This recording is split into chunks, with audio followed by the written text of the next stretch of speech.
Alright, check this out. Here we have the Electronics MECH G3 with a Ryzen 7 5800H, the RTX 3070 at 125 watts, and a 165Hz Quad HD display.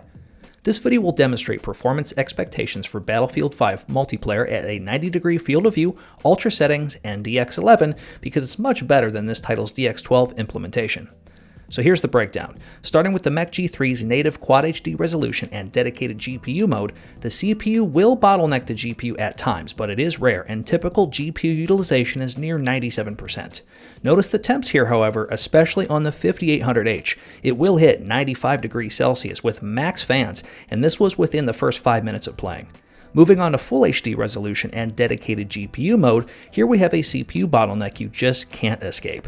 Both of these tests were performed on the same map and server. Below, we'll take the native 1440p resolution along with Optimus switchable graphics. Expect strong GPU utilization here with just a little bit more bottlenecking than we saw in dedicated GPU mode. Moving on to Full HD resolution with Optimus switchable graphics, and the CPU bottleneck rears its ugly head once again, shown by less than ideal GPU utilization. I like to use this title as a tool for what a gaming laptop is really capable of, since it will happily use more than 8 threads, it's graphically demanding, and it's known to utilize faster memory.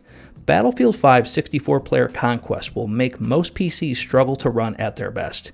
Thankfully, a Quad HD resolution MECH G3 featuring the 5800H and a 3070 does pretty well. Unfortunately, the 5800H is not strong enough for Full HD here.